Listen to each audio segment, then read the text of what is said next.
25 ноябри соли 2021 дар натиҷаи амалиёти сохторҳои қудратии Тоҷикистон дар деҳаи Тавдеми ноҳияи Роштқалъа Гулбиддин Зиёбекови 29 сола кушта шуд.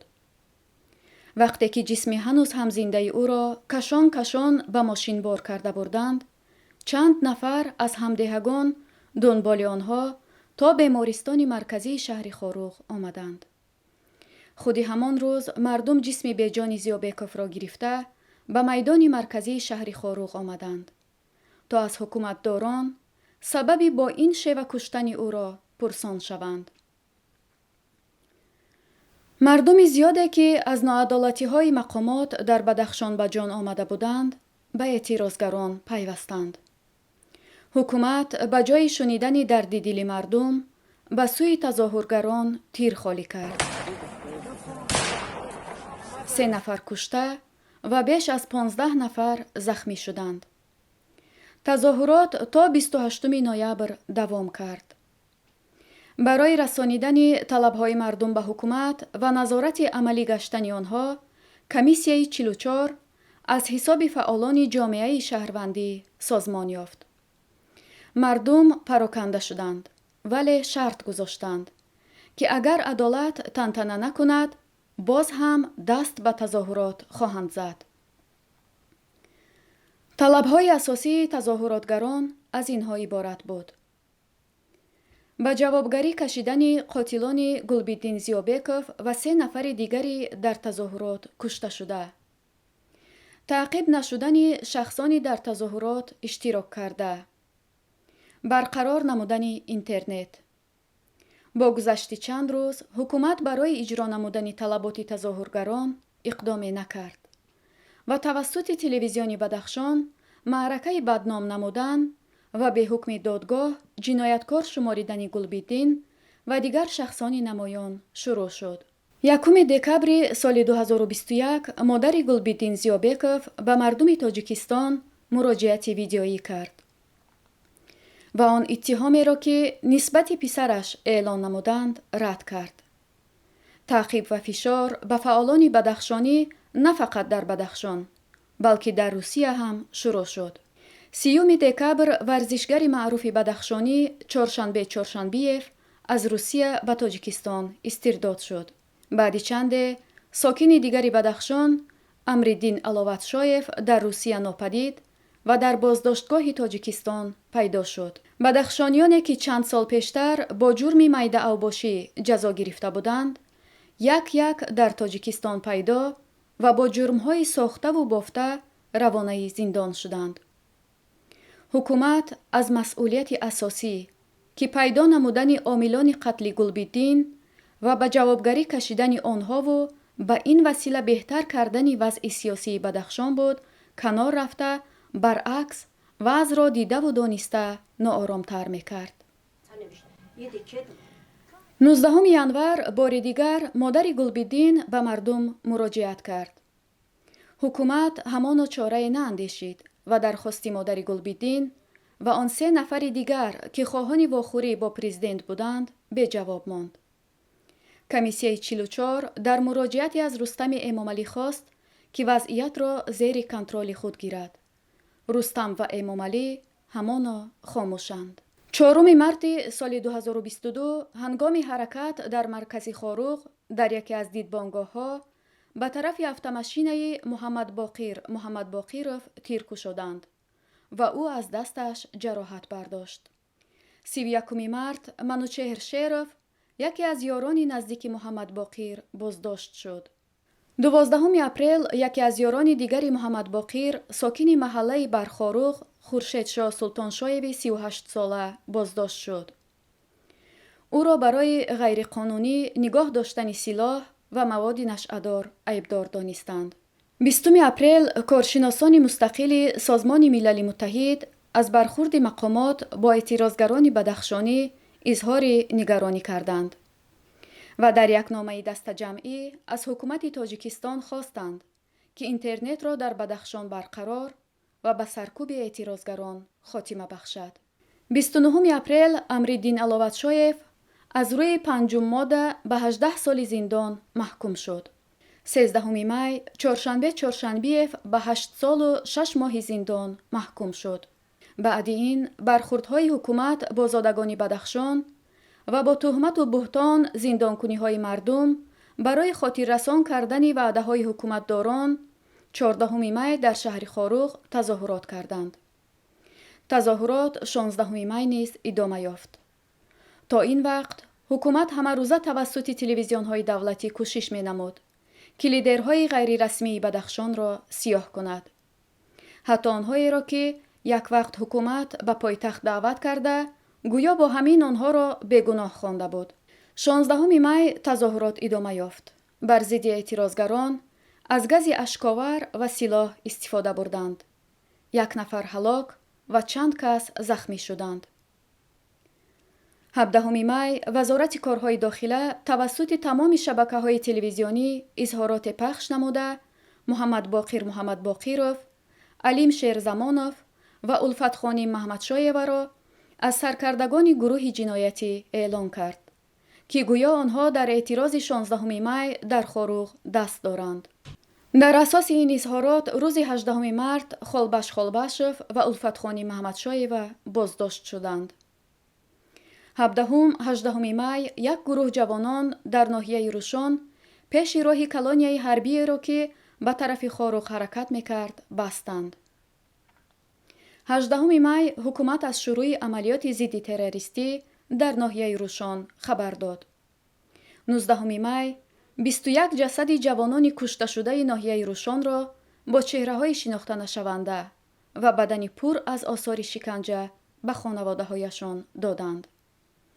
дар ин амалиёт ки мардум онро эътирози осоишта ва ҳукумат амалиёти зидди террористӣ эълон кард, ҳамон рӯз беш аз 70 нафар аҳолии осоиштаи ноҳияи Рӯшонро боздошт намуда ба Душанбе интиқол доданд. 19 ва 20 май дар Душанбе боздошти фаъолони Бадахшон шурӯъ шуд. 20 май блогери бадахшонӣ Хушрӯз Ҷумаев, ки бо номи Хушом Гулям машҳур аст ва ба омӯзиши забонҳои бадахшонӣ машғул буд, боздошт шуд. 23 май вазорати корҳои дохила рӯйхати рӯшонёни дар тазоҳурот иштирок намударо нашр кард. 22 май дар наздикии маҳаллаи боинаи шаҳри Хоруғ Муҳаммадбоқир Муҳаммадбоқировро шаҳид карданд. ҳамроҳ бо ӯ ёрони наздикаш кушта шуданд. рӯзи 23 майи соли 2022 ба баста шудани кӯчаҳои марказии шаҳри Хоруғ нигоҳ накарда, издиҳоми азими мардум ба гусели Муҳаммадбоқир Муҳаммадбоқиров баромаданд.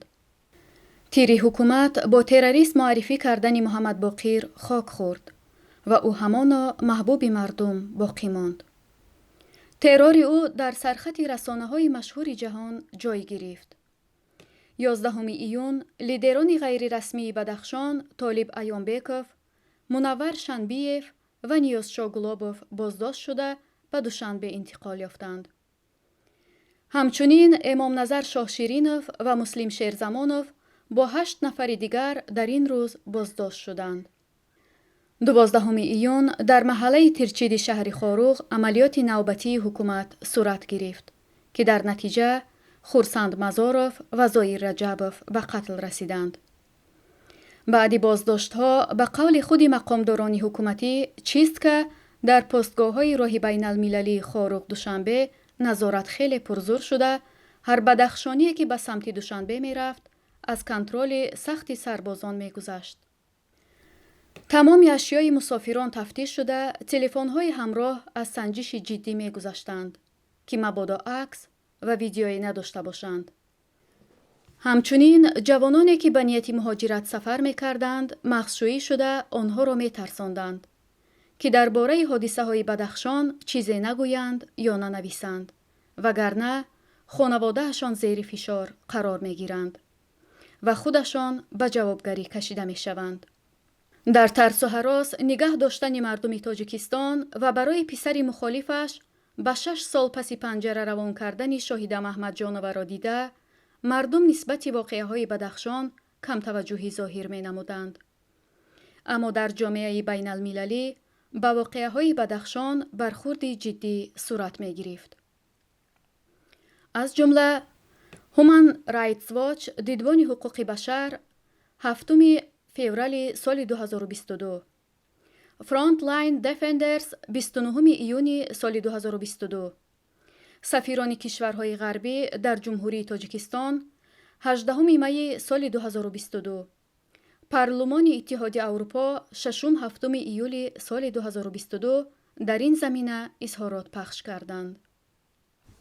ба фарқ аз ин чанд нафар ки бо баҳонаҳои гуногун онҳоро ба мақомот ҳозир карданд, Муҳаммад Султони 72 сола ки собиқаи бузурги хабарнигорӣ дошт ва ҳамакнун дар Фейсбук аз фаъолияти сардори идораи амнияти кишвар интиқод мекард, дар рӯзи равшан аз хонааш рабуда шуд. мақомот ҳатто барояш иҷоза надоданд ки либос пӯшад ва ӯро аз ҷойи хобаш гирифта ба самти номаълум бурданд. баъдан мақомот эълон карданд ки ӯ дар боздоштгоҳ аст, вале то ин ҳама вақт ба пайвандонаш иҷоза надоданд ки бо ӯ мулоқот кунанд.